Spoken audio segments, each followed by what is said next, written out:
start these right at noon and I feel like I can't say good morning. I just can't bring myself to say good afternoon when it's only 12. Good morning, everyone. We are very glad that you can join us today. This is the What's New with CPeTS webinar, one of the CPQCC annual data training sessions. And while we are very sorry not to see everybody in person, I do see your names coming in on the attendee list, and we are excited to be with you at least in this way today. We will wait a few more minutes to let everybody get in and get settled, and then we will be starting. So welcome.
Hi, everybody who is just joining us. This is Rebecca Robinson, the CPQCC and Northern California CPeTS Administrative Director. We'll just take another couple of minutes to let people come in and get settled, and then we will be starting with our webinar.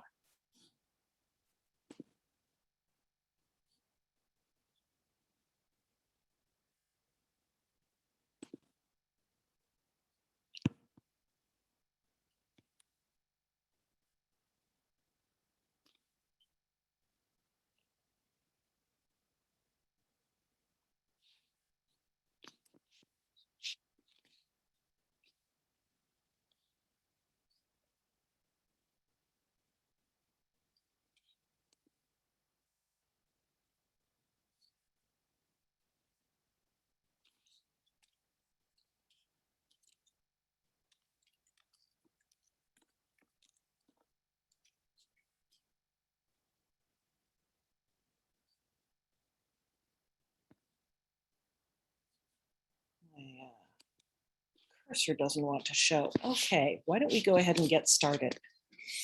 Good morning again.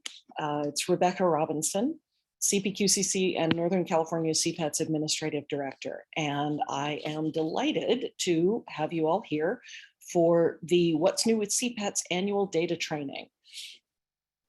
I would like to go over a few little logistical points with you just briefly before we get into the really interesting part of the conversation. You will be automatically muted upon entry. And we'd like you to use the Q&A box if you would like to submit any questions. You can also use that during the presentations or anytime during the webinar. During the Q&A at the end, if you want to use the little raise hand function, and I'll try to catch you and unmute you so you can speak your question out loud, we can try to do that. We've mostly just been using the Q&A box, so we'll see what works best. One important point: if you are attending as a team, like if you've got one screen on and a bunch of people sitting around it, please pass around a sign-in sheet and sign in on it and send it to info@cpqcc.org so that we can make sure that you're eligible for CEUs or contact hours, as I think they're now being called.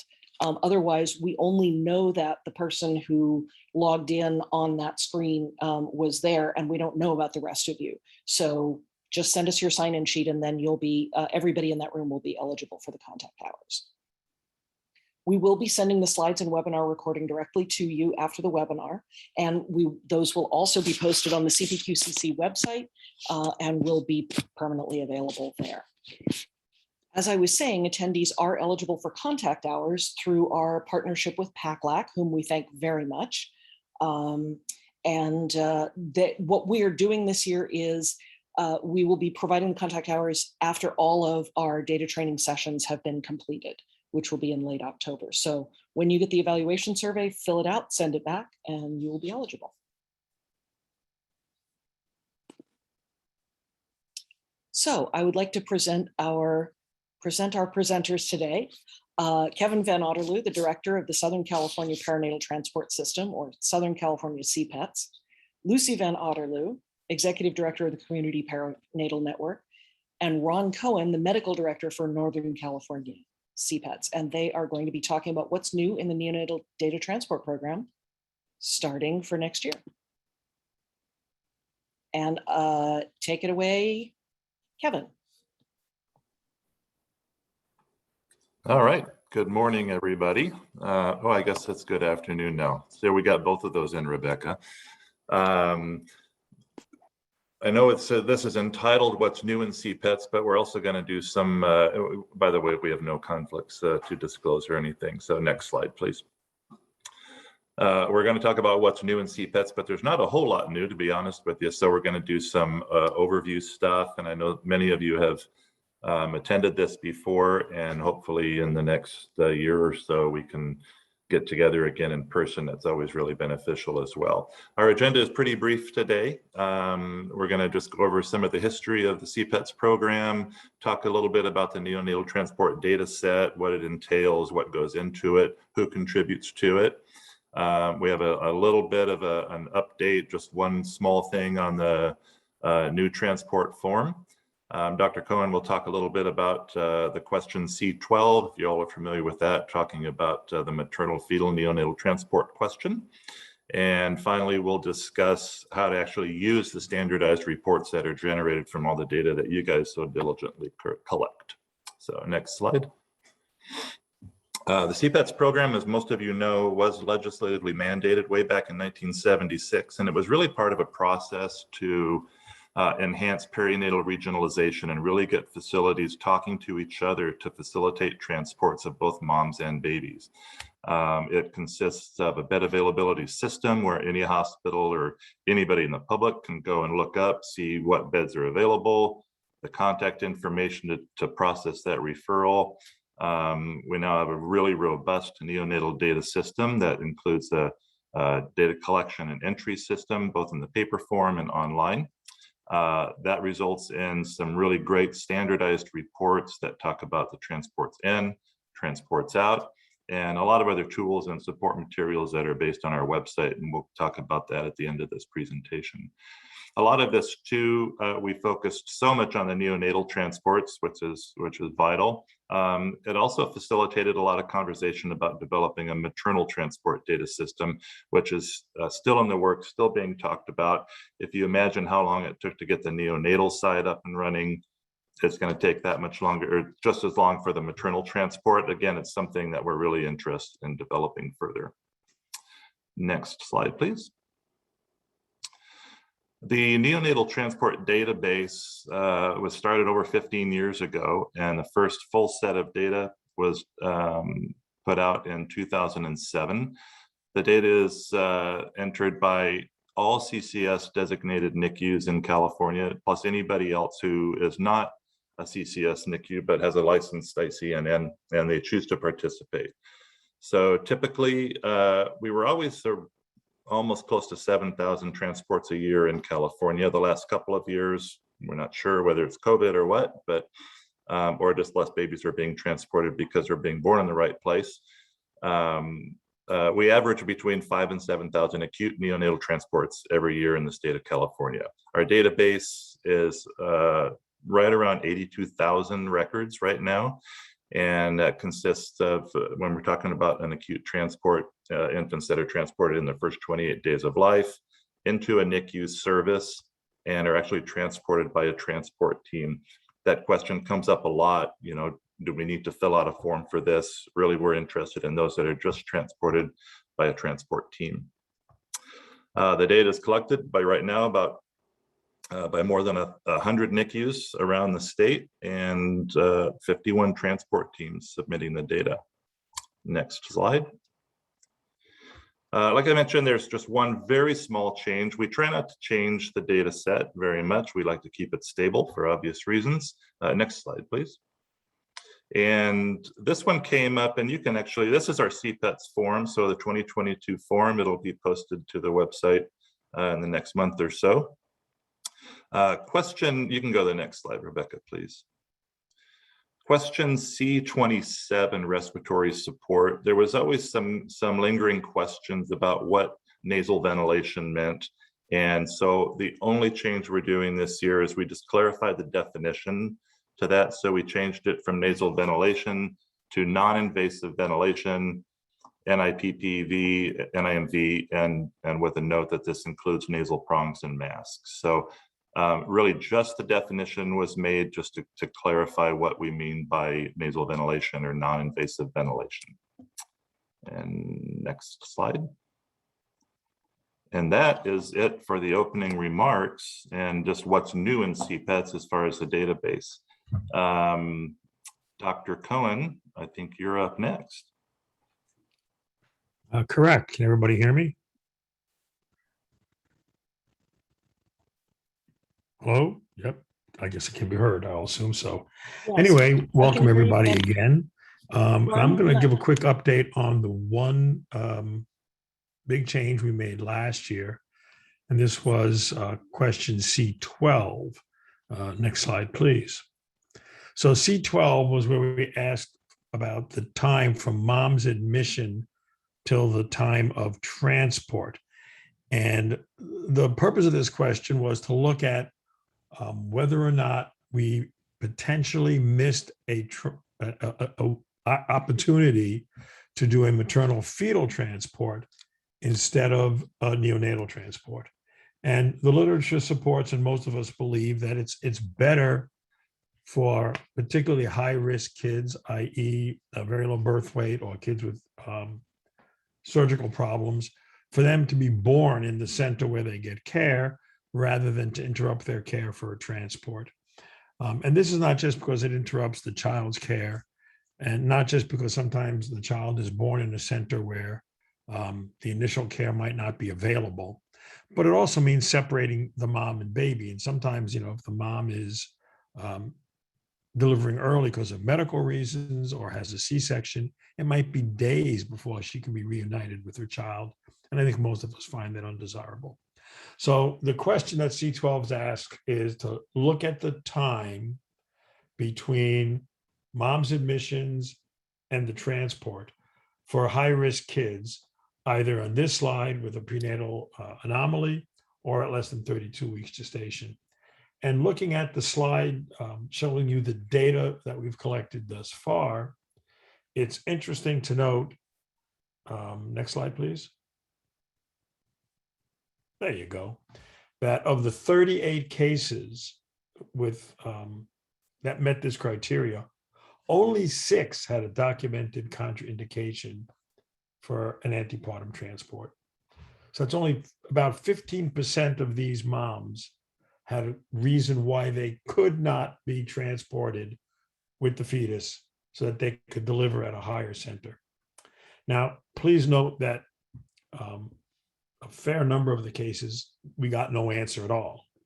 And I'm assuming that that meant there wasn't a good reason, but I guess that data could be missing. If you go to the next slide, please.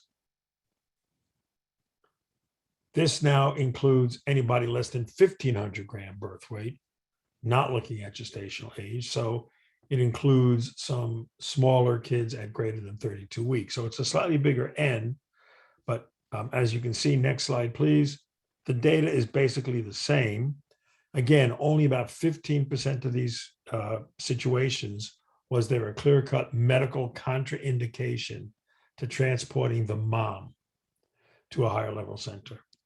Now, again, in many of these cases, maybe it didn't make a difference, but certainly in the kids who needed emergency surgery, or the extremely low birth weight kids who needed care at a much higher level, this might have made a difference. So I'm showing these data to show you that I believe this question is potentially of great interest, both academically, but also from a quality improvement situation.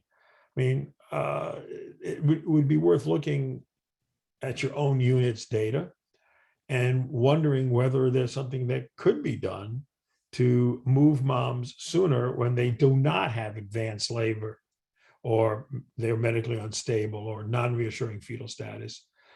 Could the moms be moved to another center, which might result in a better outcome for the mom and baby?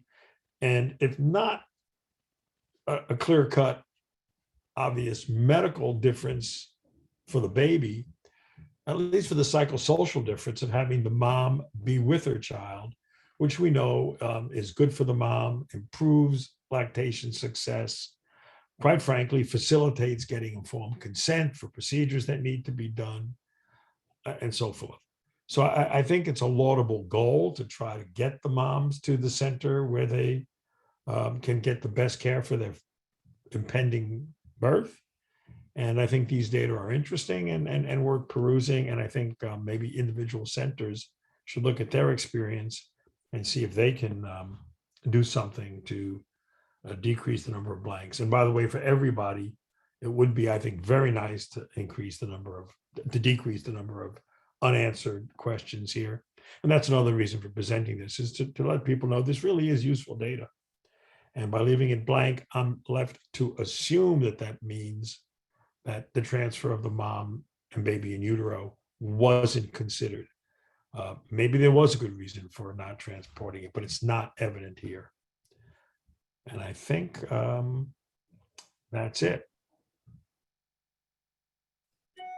And I will take over and start talking about some of the data that we actually collect. And I feel I would be remiss if I don't mention the fact that it really should be Lisa Bowman that's presenting as usual. Many of you know that she passed away almost a year ago, about 2 weeks after the 2020 CPeTS data presentation. And, you know, had I known that event was going to occur, I probably would have listened to her wisdom a lot more closely. I will try to fill her shoes as best I can and talk about some of the data points. Next slide, please. Well, first of all, I should say thank you to all of you guys who are in the trenches really collecting this data and doing the work. I hope that the information I talk about here today will help you improve the care you're providing to the neonates and the transports that you have, because there's really no sense in collecting the data if you're not actually going to be using it. So this slide just kind of looks at overall from 2007 to 2020, gives us a picture of those total number of transports. And as Kevin mentioned, the number of transports has declined over the years from a peak of just over 7,000 in 2007 to just over 5,000 in 2020.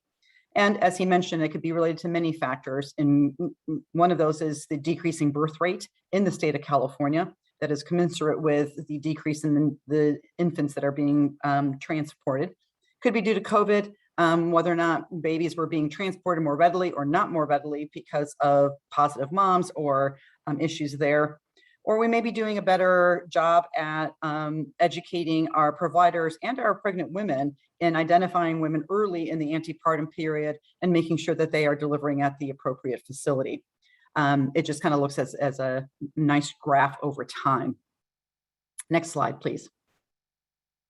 So as I said, in 2020, the total acute transports were just over 5,000 from 144 member facilities that participate in CPQCC and CPeTS.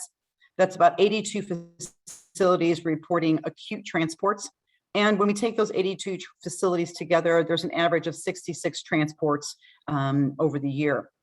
The transport volume also changes with specific hospitals. Some are more, some are less. We do know that there's about 28 facilities in the state of California with less than 10 acute transports per year. This is always a little concerning only for the fact that if you don't do enough, the skill level may not be maintained. The education may need to be more prevalent throughout the year to ensure competencies. Next slide, please. So this gives us an overview of the acute neonatal transports in 2020. And it looks at the overall CPQCC network total, as well as the regional NICUs, the community NICUs, and intermediate or others that are participating in CPQCC. And as typical, and as we see over the years, the majority of the transports are to the regional centers, just a little shy of 4,000 babies transported to regional NICUs. And the majority of those are actually our bigger babies, the greater than 2,500 grams at nearly 68%. The community NICUs do about 1,300 of the, or receive 1,300 of the transported babies. And as the regional centers, the majority of those are the greater than 2,500 grams. As they get smaller, we do less of them. Hopefully these babies are being delivered at the right place because we're transporting moms. But it looks like, you know, those that are in our very low birth weight rates look at somewhere around that 6 to 25% range. And our extremely low birth weight babies is, you know, an average of 8% across the state. Next slide, please. So far in 2021, we have seen just over, or I should say just a little shy of 2,791 acute neonatal transports. And as it is usually the trend, the majority of those are the greater than 2,500 grams. And typically the low birth weight's about 22%, and our very low birth weights is about 12%. Next slide, please. So let's look at some of the data reports that you have available to you. If you're a CPQCC member, you can access these reports on the CPQCC website. And of course, if you ever need any assistance, feel free to contact Kevin. He can certainly help you find your own reports. Next slide, please.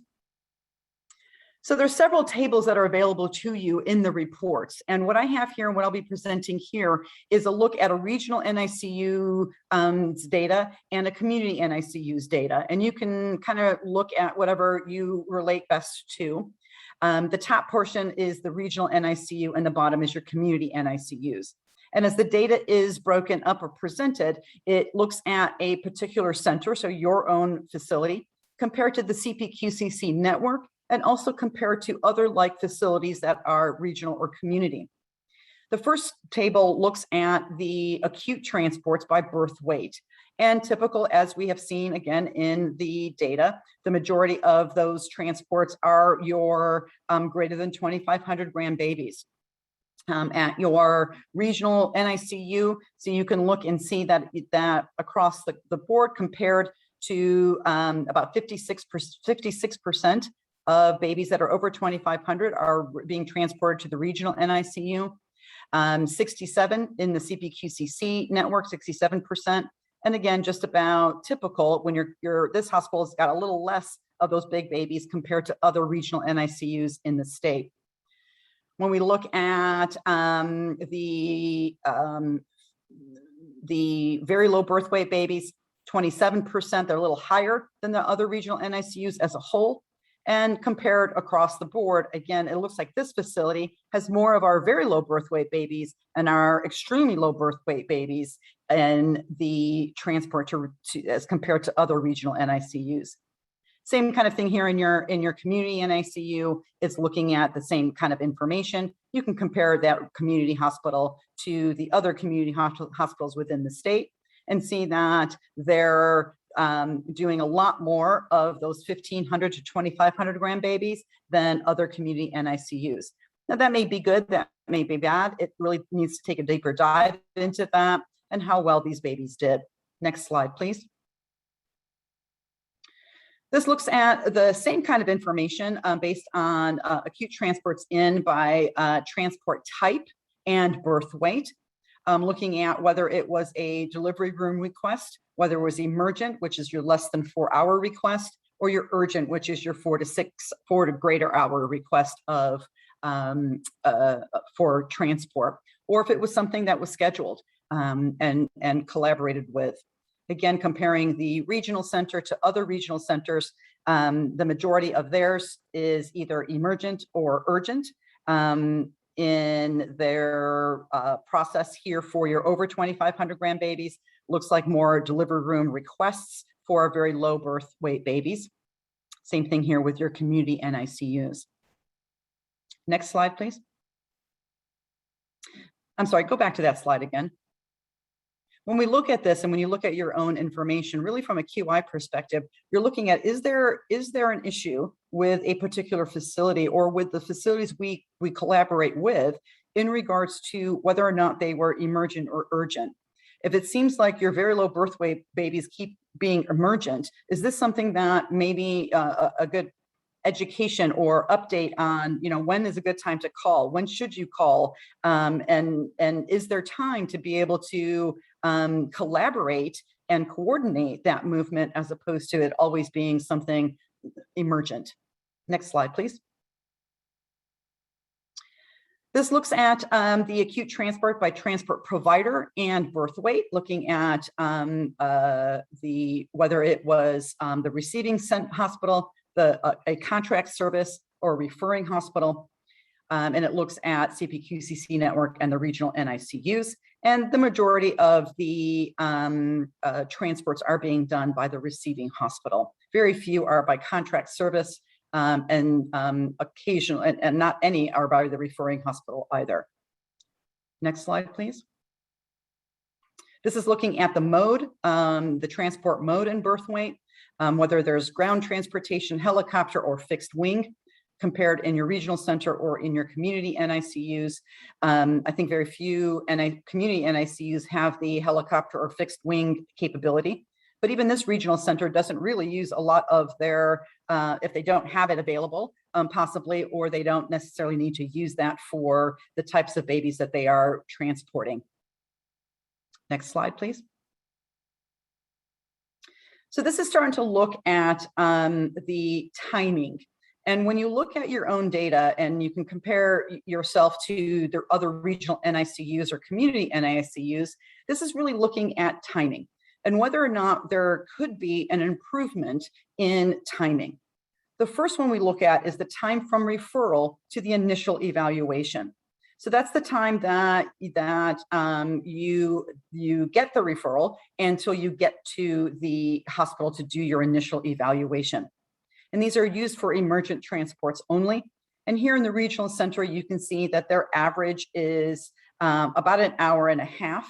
And they are quite rapid in their movement from referral to initial evaluation compared to other regional NICUs, which is a little over 2 hours. Now, this may be related to distance that they go. It may be related to whether they're, urban or more rural areas that they're going to. But it kind of looks, it's nice to look at to see, if you're looking at the majority of your transports are 8 hours, is there something that can be done in regards to increasing the timing of getting the team ready, increasing the timing and getting the transport mode available to you, and looking at it from that perspective? And again, it may be that it's a more stable baby that you're not out to get there quickly. Next slide, please. This is looking at the time from acceptance to the team departure. This really looks at the speed of preparedness or readiness of your team. So once it says, yes, we're going to get this baby, how long does it take to get the baby out? In this regional center, it takes about 30 minutes compared to other regional NICUs is about almost an hour. And in our community center, again, their mean is about an hour, when the community's NICUs in the state is about a little over an hour. So it's kind of just comparing, is there something that we can do in our transport team to be better prepared, better ready, whether things are available and ready to go? We have our team figured out. We already know who's going to respond and ready to go. Next slide, please. So the time from departure for the referring hospital to the initial evaluation, that's the time you walk out the door to the time that you have, you do your initial evaluation at the referring hospital. This has many variables that are affecting it. Could be, again, the distance that you're going to pick up those babies, could be weather related, it could be traffic related, it could be many things that may affect the actual drive time to that facility. And as this regional center, their average is about 54 minutes, which is typical of all regional NICUs. They're pretty much right in line with that. And then our community NICU looks like they're a little bit faster than the community NICUs. Next slide, please.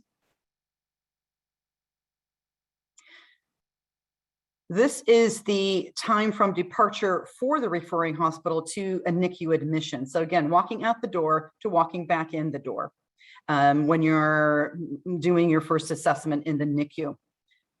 Typical for this regional center is about 2.5 hours. So this may reflect the amount of time that they spend stabilizing that newborn at the referring facility. It may be the timing, again, of travel that may be involved in that distance-wise, as well as the weather, traffic, things like that. But overall, regional NICUs is just shy of 3 hours. In the community NICU here, as the example, it's about 1 hour and 45 minutes, and on average for community NICUs is about 2 hours and 43 minutes. Again, you can look at this as a timing and say, wow, if we've got a lot of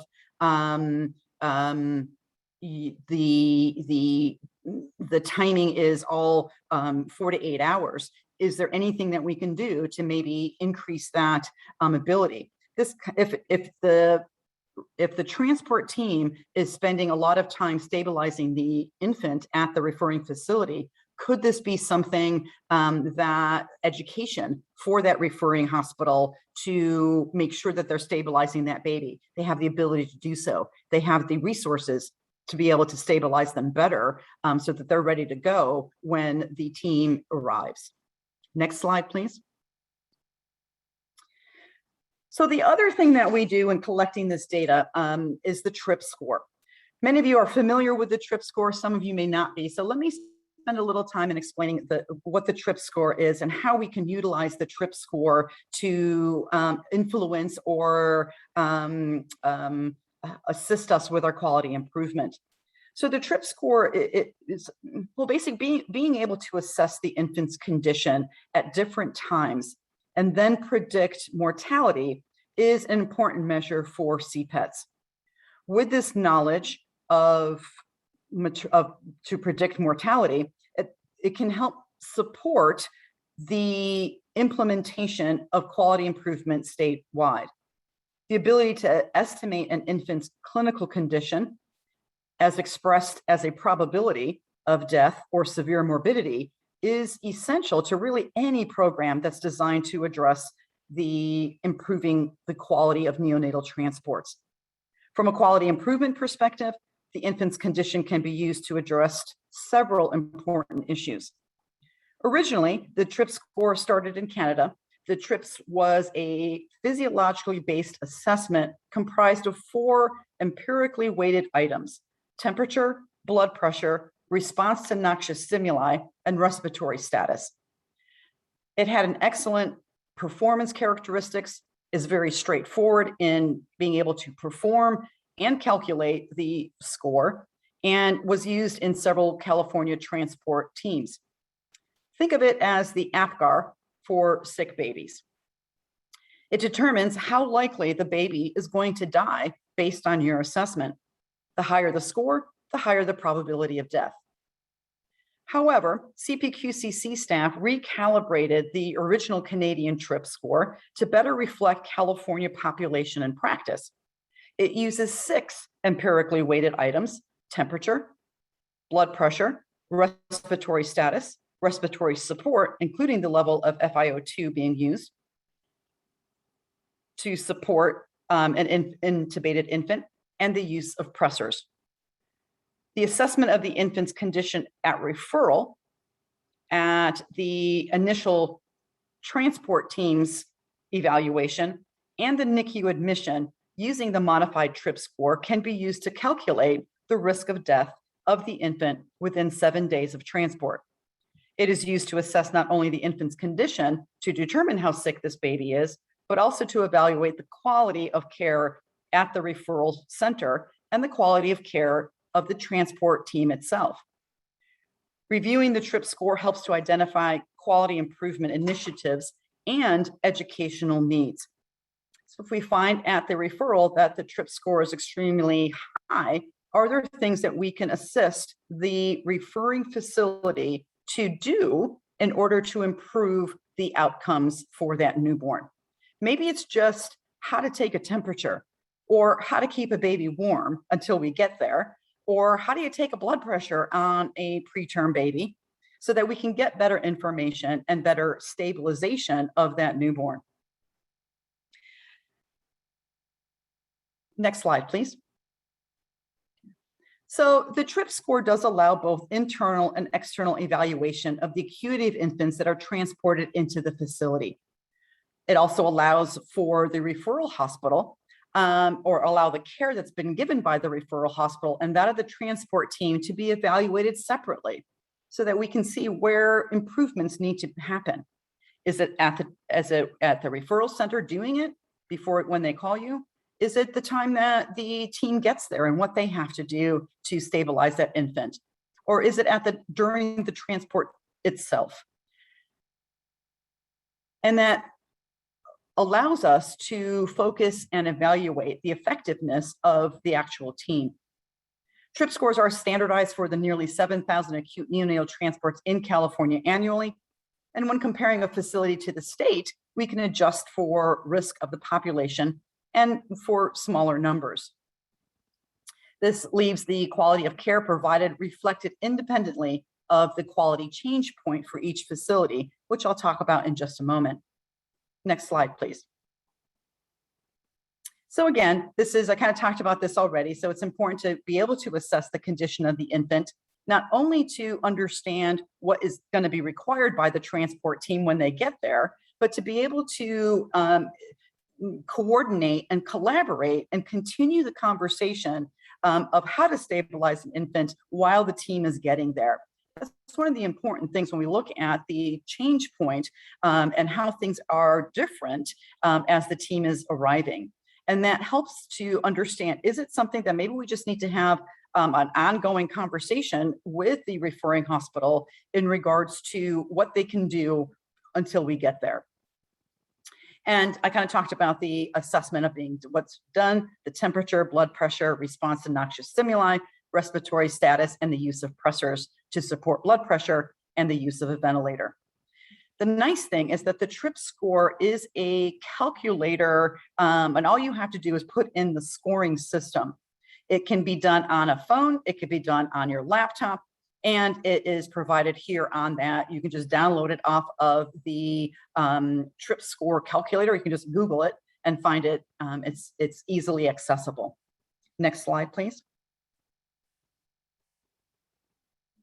So this is what we look for when we're looking at the TRIP score. We look at the assessment of that newborn at the time of referral.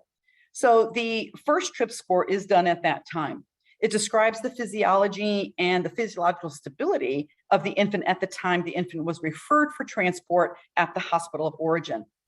By assessing the condition of the baby when transport is requested, and then comparing that to the condition of similar infants, we can gain insight into both the appropriateness of the timing of the request for transport and, after adjusting for the time of the request, the effectiveness of the care the infant has received prior to the request. It's not always completed at the referral hospital or not done completely. One or more of the data points are usually missing. Most commonly, it's the blood pressure at referral. And those missing ranges, the missingness of that data ranges from about 16.1 to 30.4% at referral across the state.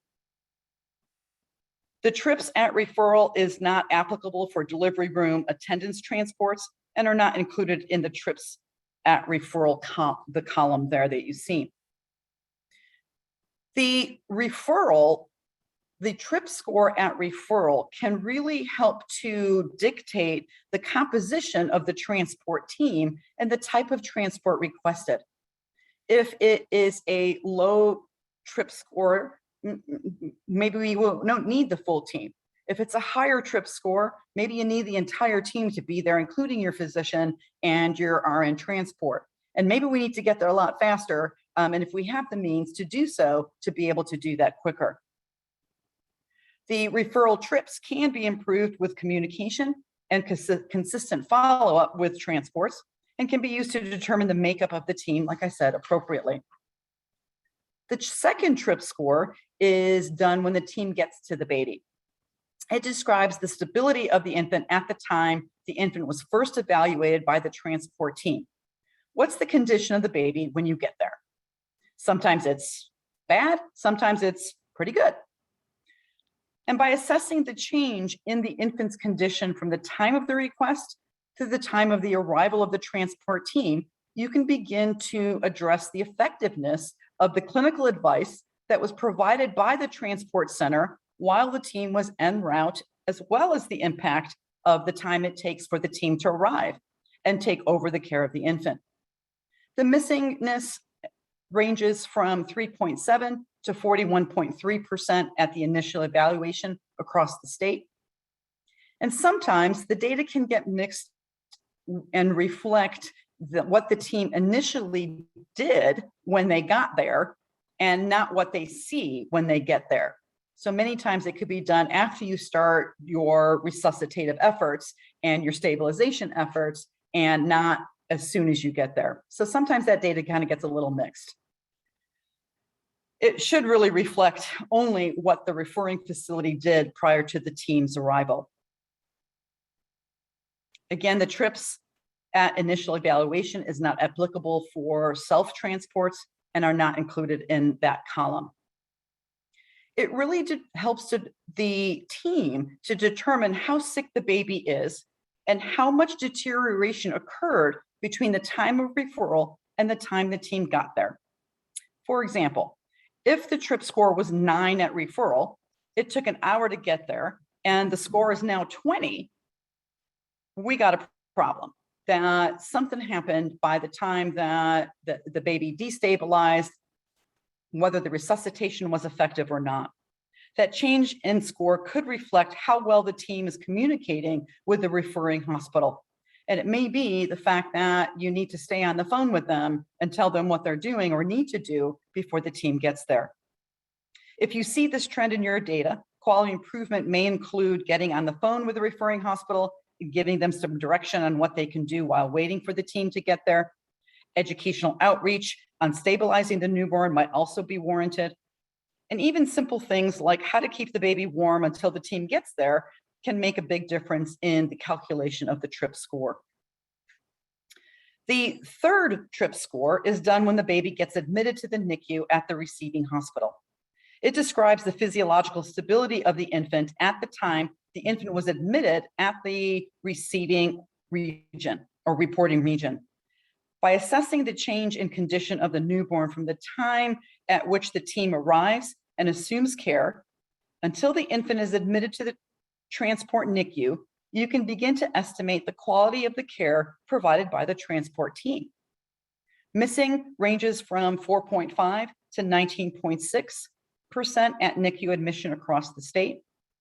And this allows the team to determine what happened to the baby between the time the team got there, what you did at the hospital to support the baby, and what happened to the baby on the way back to your NICU. Either the team did a great job and the TRIP scores improved, the team did a not so great job and the TRIP scores got worse, or there just wasn't anything the team could have done to make things better. The baby was bad to start with, you did what you could, and the baby just deteriorated no matter what you could do. I said sometimes no matter how hard you try, you couldn't help the situation. We could expect the rates to start going towards 0 in our very low birth weight for initial evaluation and NICU admission, as this is the standard of care for at-risk infant assessment. Next slide, please.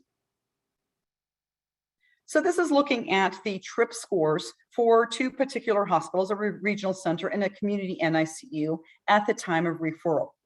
So thinking about what we just talked about, what that score really means, it's looking at the probability of death within the next 7 days.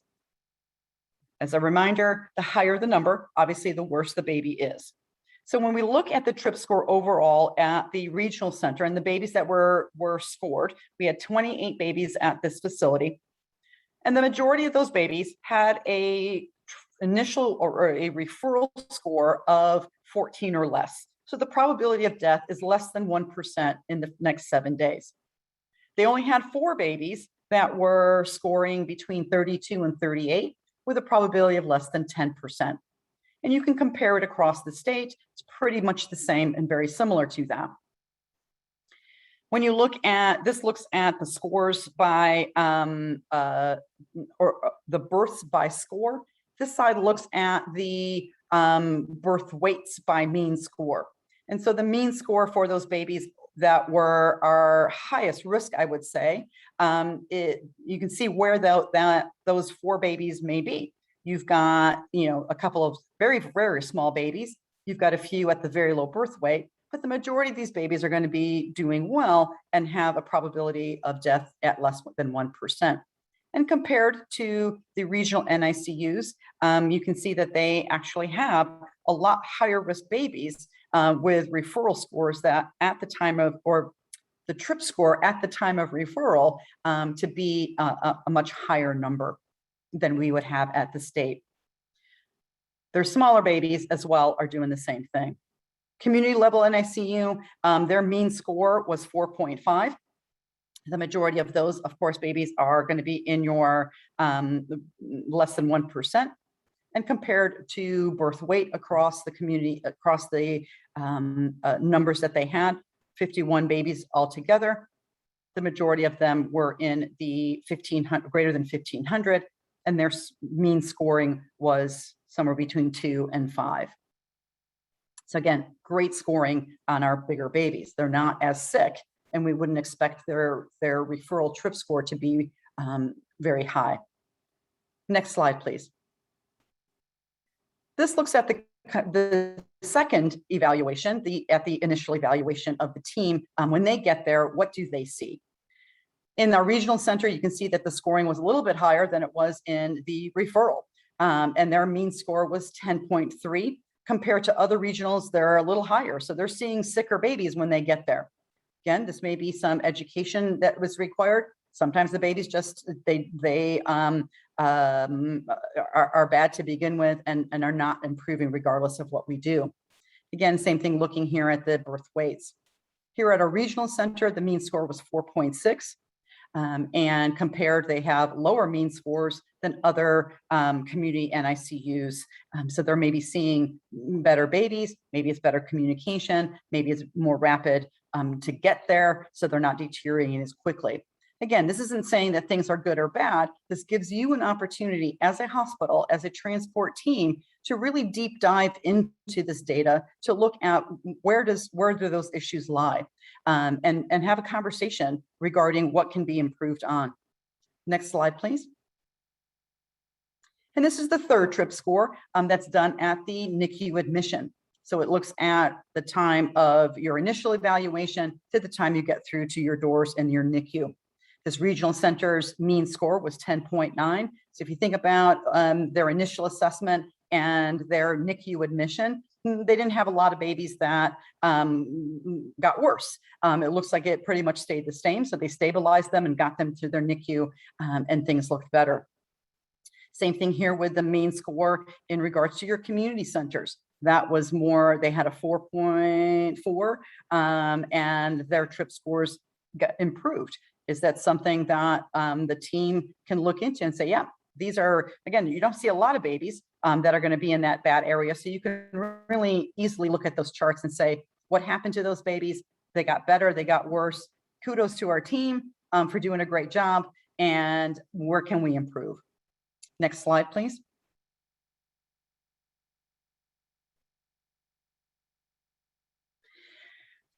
When we look at the mean change in the TRIP score from either referral to initial evaluation or from initial evaluation to the NICU admission, the mean change looks at it's a metric that describes the quality of the transport in by comparing the TRIP score at the initial evaluation and at the NICU admission.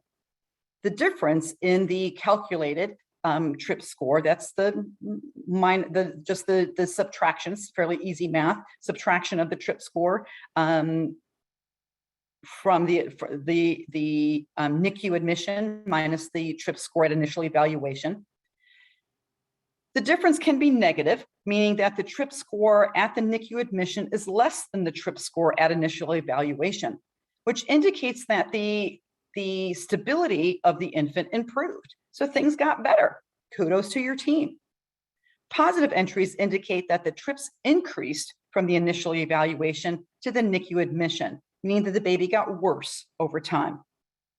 Negative entries indicate that like I said, that the baby improved. Positive is that they got worse.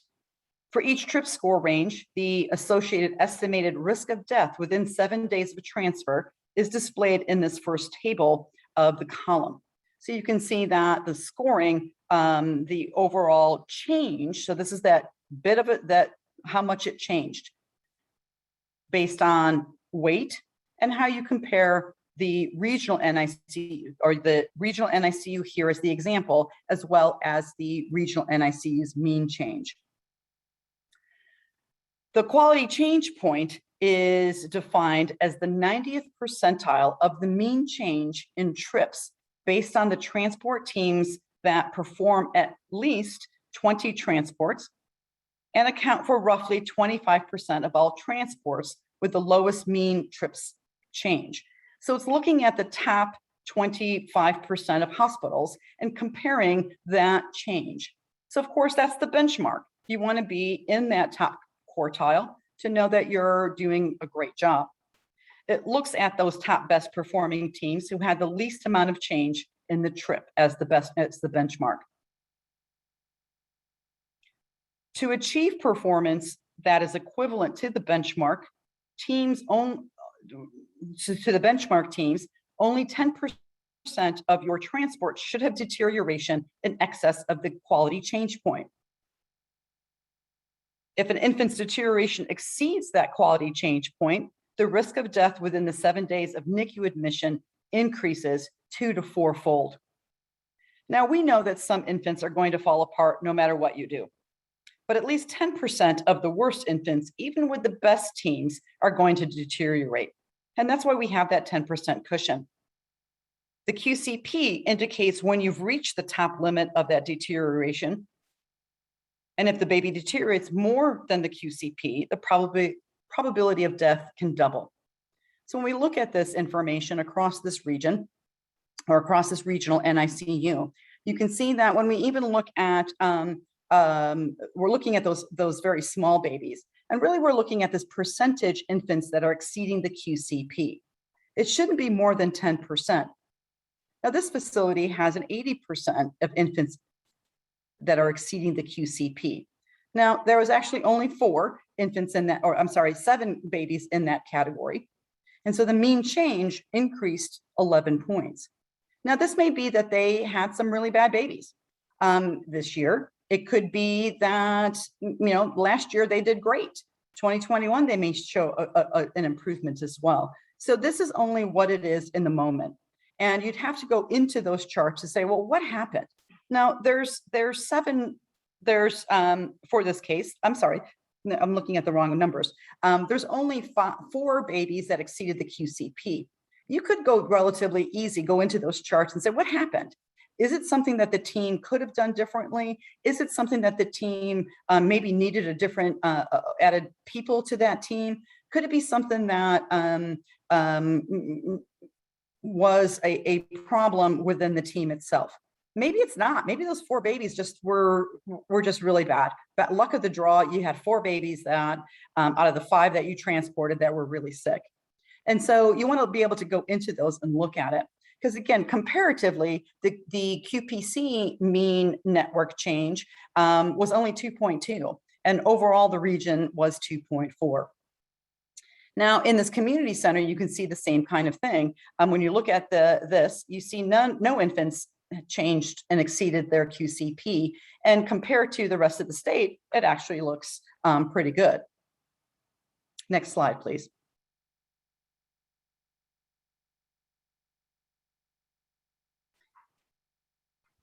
I'd be happy to answer any questions when we're in the Q&A session at the end.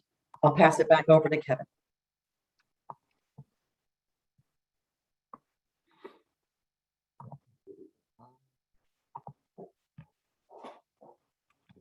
All right. Just real briefly, Rebecca, you can actually go to the next slide, please. I'll just talk about, I want to talk about our website, perinatal.org. So that's the main CPeTS website. And next slide.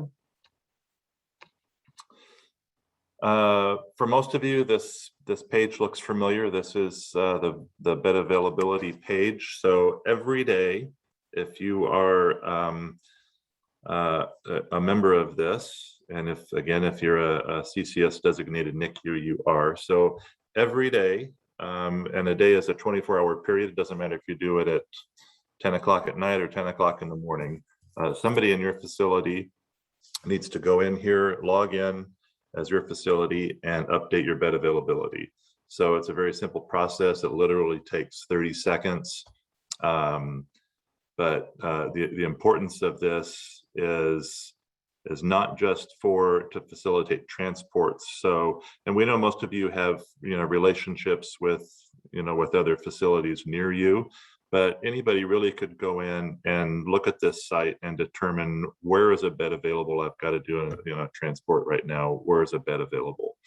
And not only that, we can click on the name of the facility. It brings up all of the contact information. So, and this is also used for emergency purposes. If in a disaster situation, emergency operations centers around the state can go in and look at this and see where beds might be available. You'll also remember that you'll get a quarterly report from us that basically lists how many days out of the quarter you did update, which days were missed, that you can go back and do quality improvement checks on your staff. And also it ranks you based on the other facilities in the state. So next slide.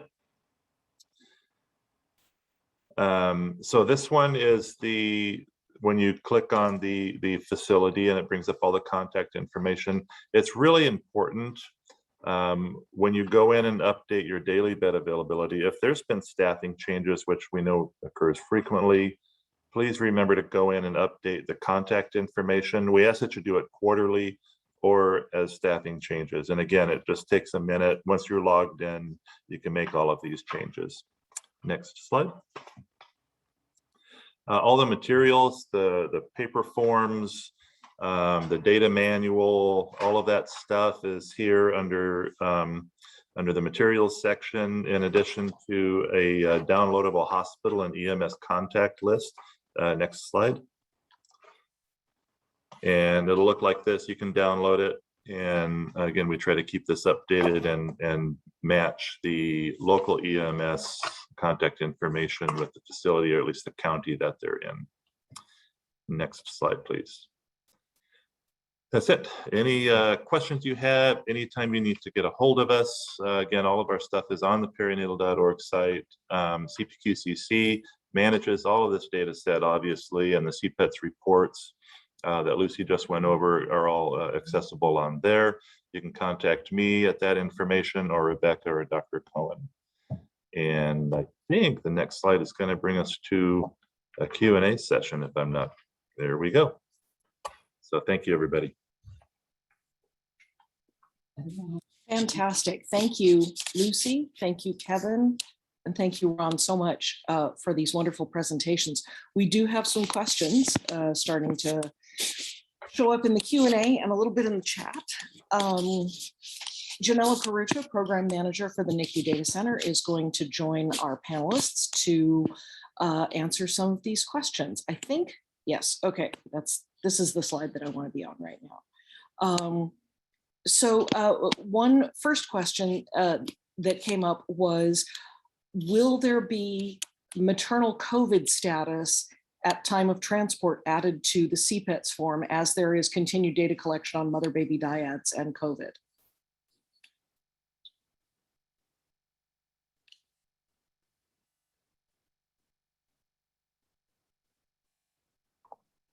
Ron, I'm going to throw that one to you.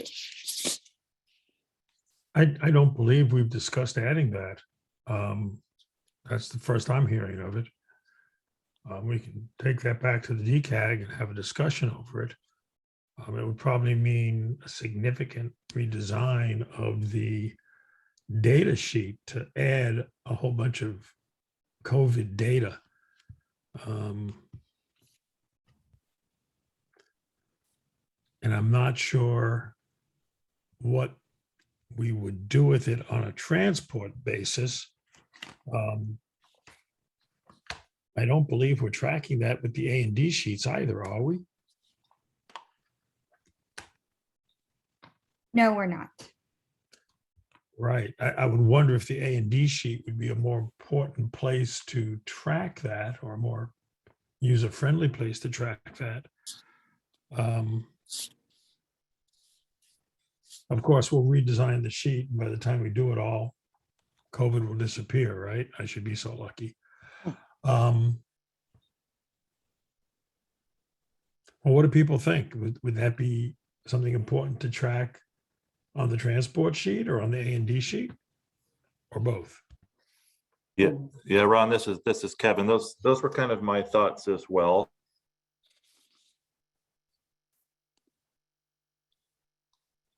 Obviously, we couldn't change the form while to get through DCAG. It would certainly inform question C12 that you talked about previously, to some degree, maybe as to a reason why transports weren't done, or, why our volume has gone down. But again, to answer Marlene's question, I think it was Marlene, I apologize if not, it would be, something we could bring to DCAG and see if they want to add that. But again, by the time it's on there, Lord willing, we're out of this pandemic. But certainly something we can bring up. Susan Wilkinson, one of our attendees, had raised her hand. So Susan, I have allowed you to turn on your microphone if you wanted to address this. Oh, no, she said no speaker possible. Okay. Yeah, so I think the answer is that this wasn't considered. I think, well, no, I won't say that it wasn't considered, but I don't believe that we added COVID status to the MICU data collection. Janella, please correct me if that's mistaken, and that, yeah, that we haven't decided to include it as part of the transport data set either. Rebecca, you are right. And I think if this is, I think, and so Marlene, actually, this was Marlene's question.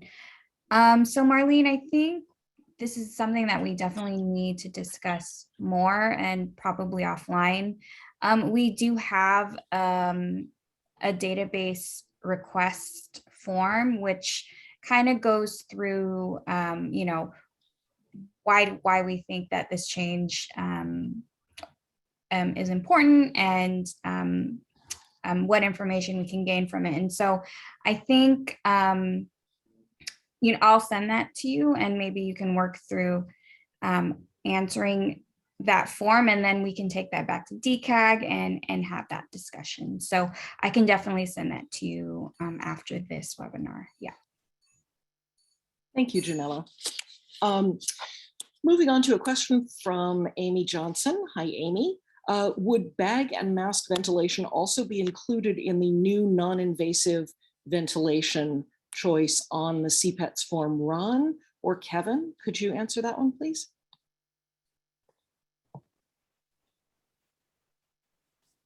I'll kick that to you, Ron, but I do believe the intent was to differentiate between nasal. I'm going to mix this up here. was to get away from an intubation scenario, correct? And just focus on the non-invasive nasal. Well, it was an attempt not to have 17,000 checky boxes there and just to, lump things as either invasive ventilation, i.e. through an ET tube, or non-invasive ventilation, not through an ET tube. And I couldn't come up with a single term that was more clear in my mind, and maybe I'm wrong, than just saying non-invasive. So I noticed in the chat or in the QA, someone was asking about bag and mask. Well, that's not intubated, that's non-invasive. We could have 100 checky boxes for every possible mode of ventilation on the planet, and we'd still miss something. But that was the intent, was just to differentiate intubated from non-intubated. Is that the answer? So it sounds like the answer is yes, bag or mask ventilation would also be included in non-invasive. Right, unless it's bag and ET tube. Great. Right, but a mask is non-invasive, and it actually says mask on the form now. Okay. I think that answers it. Lucy, I think this one is probably going to be for you. It's from Yvonne Voucher. How are mean or median calculated using rank ordered trip scores with unequal intervals? Wow, I wish I could answer that. I don't know the level of statistics that went into doing that. I don't know if anybody else can answer that. Otherwise, I can find out. But that's at a higher level of statistics than I'm aware of.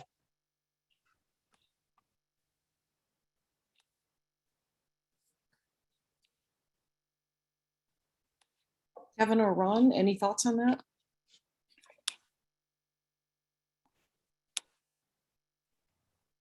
No, ditto. I was going to say, unless somebody that was, involved in developing the database is on the call, certainly we can throw that out and get back to you. Yeah. I think we need, more input. Yep. Okay, we will follow up on that. Okay, Lucy, this may also be for you, from Christy Johnston Fields. Is there a school of thought regarding what referral trip score may warrant physician attendance on transport? Now, that's a great question. And there isn't anything that says a particular trip score requires X, Y, and Z. I think it really is the communication between the referring hospital and your transport team to then delve a little bit deeper. Many times it may have a low score, or I should say a high score, because the baby's cold. So could you warm it up and the baby's now going to have a better trip score when you get there? I think it's on an individual basis. And when we look at the data, there isn't really a whole lot of infants.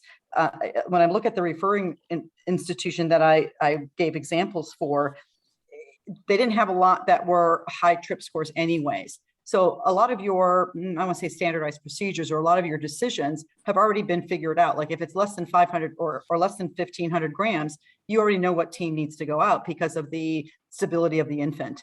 But if you get a less than 1,500 gram baby and their score is 50, you know you need to have an entire team there because that baby's not doing well. Or it may be that the baby's not going to do well. And it doesn't matter what you do. So I think it's an individual thing. If you figure that the score of 38 has a probability of death at 10%, that's the questions that you want to ask that referring facility about. What about that trip score? What is the part that is doing poorly? Can we talk to you about how to get that baby better by the time we get there? So yes, to answer your question, there is a score, but it's on an individual basis, and you have to figure out what exactly is the issue within that score. It may be an easy fix. Yeah, I've got two quick comments about this. One of them is we've intentionally avoided getting involved in mandating who is or isn't appropriate on a transport team, because lots of units are different. And, I don't want to micromanage this or micro debate it, but, one could argue that mandating sending out an intern might not actually result in a better team than sending out a very experienced neonatal nurse or neonatal nurse practitioner. who does transports by the dozens.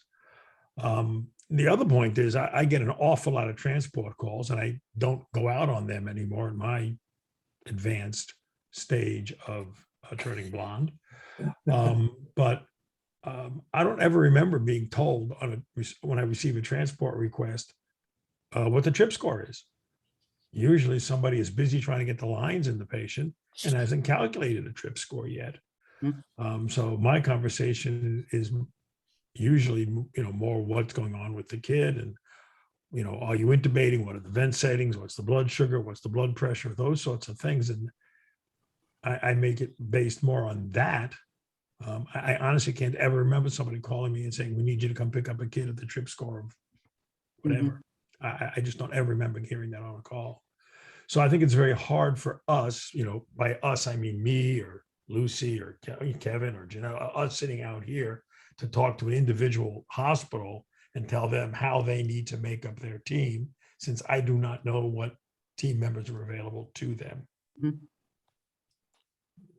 Yeah, exactly. It's a good point in saying that that's why we get so much in the missingness or the mixing of the data between referral and initial evaluation.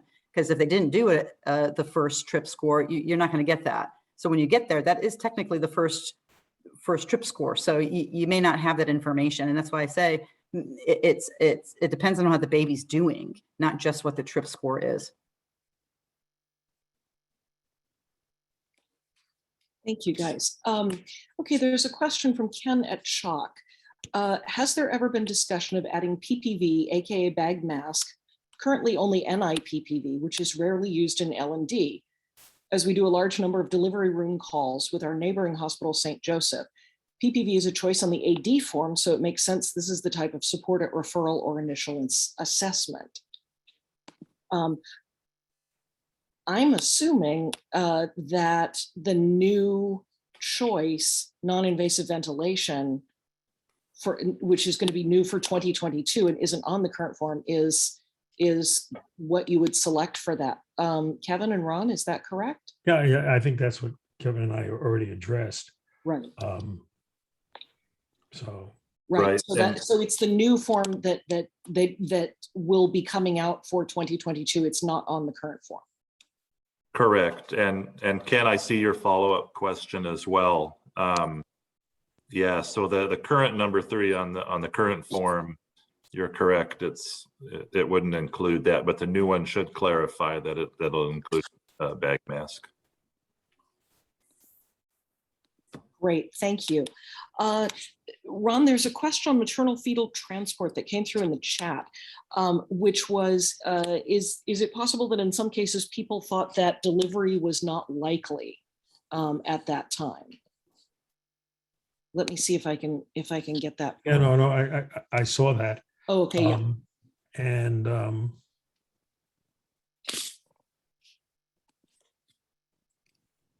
I guess I think that's still a relevant piece of information. There is that blank that nobody's filling in. If people come in and no one thought delivery was imminent and the mom delivers 2 hours later, that might be worth going back and looking at. I realize our crystal balls are pretty limited, and we get burned both ways all the time. But I remember early on in my days getting in quite a loud discussion with an obstetrician at a unit where we had no blood gas lab and the ventilator was my right hand, and being told that, well, mom is too unstable to transport, so we'll have to deliver here. And then being told, well, we're going to start the mom on, I think it was alcohol back then, but whatever, and stop her labor. And then I said, well, if we stop her labor, we'll transport her then. And the response was, no, we don't need to transport her then because she's not in labor. And then when she goes back in labor, we can transport her? No, because she's unstable. I mean, people come up with lots of arguments for not transporting a mom and baby. And some of them are wrong. And I can't say what it is if I don't have any of the data. But there is that blank that people aren't filling in. And, I think it's important internal data. If people keep saying moms aren't going to deliver, therefore we're not going to transport her, and they're continually wrong, that makes me wonder, what are we missing? Are we not looking for early labor? Are we not being aggressive enough and thinking about this, or are we just coming up with excuses to not transport the mom? And I've certainly experienced that. So, I again, trying not to have 10,000 checky boxes. I guess we could conceivably add one, but I think that's something that is, if that's the case, that's something more for internal review. And yes, obviously, sometimes mom come in and you don't expect them to deliver, and they rapidly do.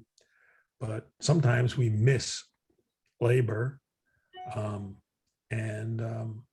we should look for that in our own internal reviews. Great, thank you, Ron. If there are more questions, please go ahead and enter them. We have a few more minutes. If there aren't more questions, we are going to give you guys some time back. Oh, good, we got a couple more. Yay. Ken, thank you for another question, Ken Schubert. I've always used subspecialist for the fellows who do 99% of our MD supported transport. Is this still correct? I'm going to throw that out to any of you because I'm not sure who would answer. I'm sorry, repeat that, please. Ken is saying, I have always used the term subspecialist for the fellows who do 99% of our MD supported transport. Is that still correct? I'm not sure where he's using that phrase. I will see if I'm able to let him speak directly. I'm sorry, it may take me just a second. Oh, versus putting other MD or something in, I guess, where you're tracking the transport team. So Rebecca, yeah, this is on the CPeTS form for a transport on-site leader. That's what he's referring to, yeah. Okay, so he's calling fellows subspecialists instead of other MD. Is that correct?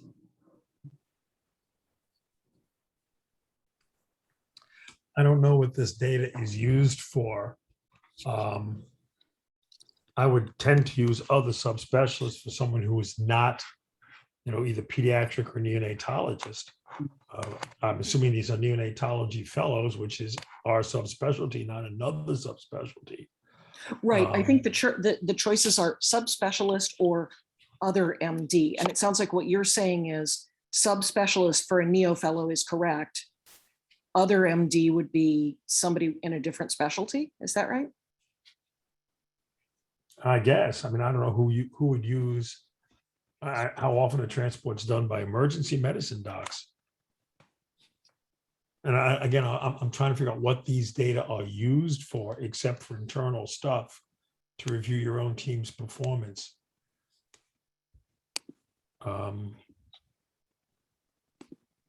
Right. Anybody else? Janella, can you think of something else that would make a difference to us if you use the word subspecialist versus other MD? So I'm just gonna refer to what we have in our definitions, which is for the subspecialist MD, that's for neonatologist, and for other MD resident, we have that's for any other physician or pediatric neonatal resident. So that's what we have as our definition. I don't really, I can't say necessarily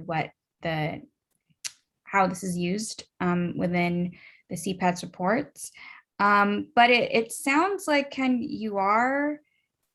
if you are answering it correctly, if that is for a neonatologist MD supported transport. So maybe you need to clarify that. I think the question is, what if it's a neonatology fellow? Yeah, I think okay, then yes, the subspecialist MD, because our definition is saying that's for a neonatologist. I think that's correct. Yeah, so that's my answer there.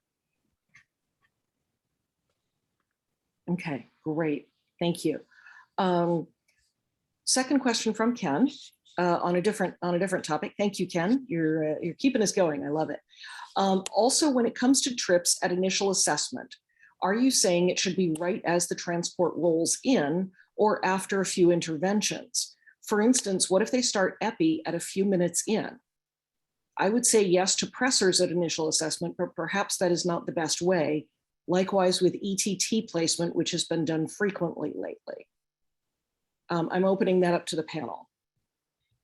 I believe the initial trip score is supposed to be what we find when we arrive at the referring institution.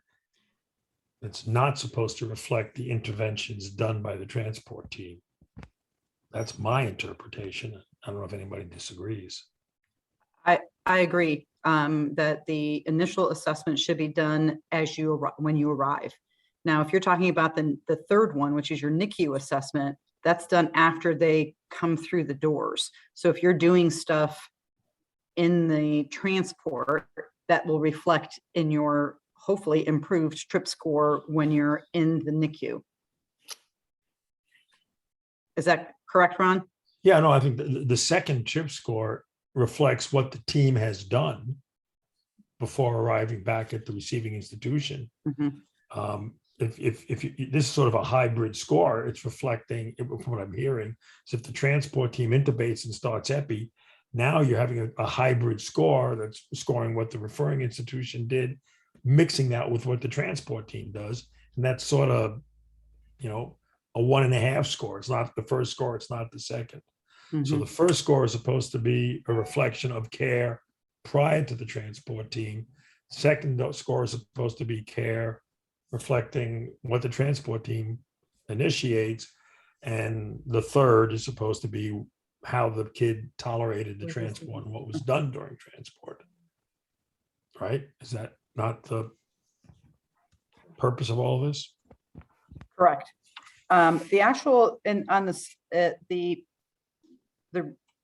I'm sorry, I'm reading it as I'm thinking here. The first one, yes, referral is the one that the hospital does that's calling you and saying, I've done my trip score. Again, they may not have that done. The initial transport, the second trip score should be done within 15 minutes of arrival at the sending hospital and within 15 minutes of arrival to the NICU. So it gives you a 15-minute window, I guess, to be able to do your assessment and start your process. So Lucy, this is Rebecca. Can I clarify that I understand this? The initial trip score is the hospital that is the referring hospital saying, here is the score of the baby that we are referring for transport. The second trip score is the transport team saying, here is the status of the baby that we have been asked to transport when we arrived at the hospital to transport them. And then the third one is arriving at the NICU's assessment saying, here is how the baby supported that transport. Correct. Okay. That seems pretty clear. Thank you. Yeah, and so this is Kevin, just to chime in. So Ken, I don't know if that answers your question. It's really not intervention based. When it was developed, it was just time based. So again, the whole purpose of this is to see, how the baby fared from time of referral to their final destination, right? And how we did as a transport process in improving their condition or stabilizing their condition. So, but again, when it was developed, it wasn't based, this is a really good question, actually, because you could have better trip scores if you do a couple of interventions, but the only thing that we specified was to do it within 15 minutes of your arrival at the referring facility. And 15 minutes into the NICU. Right, yeah, both of them, both second trip scores within 15 minutes. Great. So Ken is clarifying, we would likewise put no to cooling as well if our team starts it only at arrival. So that sounds right. So I think, I believe what he's asking there is they don't mark that the baby is being cooled on one of the first two trips scores, or the first two evaluations. If it starts during the transport, cooling is only mentioned on the last one when they arrive at the NICU, because it's for things that are done on the transport. Right, done by the transport team for transport. So if the referring institution has initiated cooling, that's on the first one. If the transport team initiates cooling, that goes on the transport team score.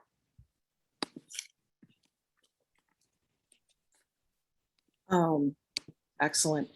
Ron, there's a comment from an anonymous attendee that I think goes into your sort of wheelhouse that says, in our community, the lower level birth center will hold on to the moms for the money and not transfer the baby if it becomes necessary. I don't think that's really a question so much as it is a comment, but I wanted to raise that to you. Well, I don't know what goes on in people's hearts and minds, Right. but I do think that's what I was alluding to earlier, that if that's an ongoing issue at a hospital where moms are not transported who potentially could or should have been, that's something for internal review. And if that's what your institution, from a quality improvement perspective, finds, then that's an issue that needs to be dealt with. No one makes that much money from a delivery that it's worth the medical legal costs if things go south. And, people could say that if this child, for instance, with a known bad surgical anomaly, spent 48 hours at a referring institution and was delivered there and not delivered at an institution that could provide for that child, that could lead to some medical legal ramifications. So again, I don't have the ability sitting here looking at the CPeTS data to judge people's motives.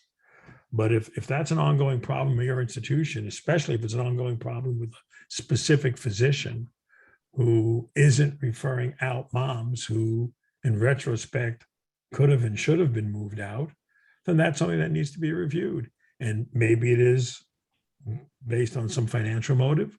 Maybe it's just based on misdiagnoses. I mean, if someone perpetually thinks a woman isn't imminent and she is, maybe they're missing something. Maybe they're not monitoring these women appropriately. I think Yvonne brought up the question of coming in with the UTI. Well, I've seen the symptoms of early labor missed as a UTI, and I've also seen a woman passing gallstones get transported because someone thought her recurrent pains getting closer and closer together were labor. Mistakes like that happen. But if they're recurrent, then people need to think about it. If a mom who is 27, 28 weeks comes in with potentially UTI and you're admitting her to the hospital, maybe you should monitor her. Make sure she isn't being pushed over into early labor, that kind of thing. So I'm not going to stand here and judge people's motives long distance, but I do think that's a question that could be asked by the hospital's own QA folks. If you have the data, you can't ask the question if you don't know what's going on. Right.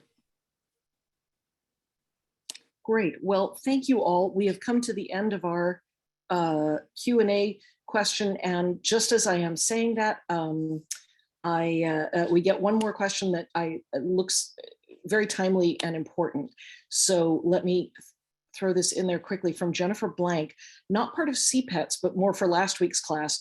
But I saw in the news yesterday a collaboration of California data collection entities regarding racial disparity and looking at the death rates of moms and babies in the minority populations. Is CPQCC data collection part of the collaboration to decrease the death rates?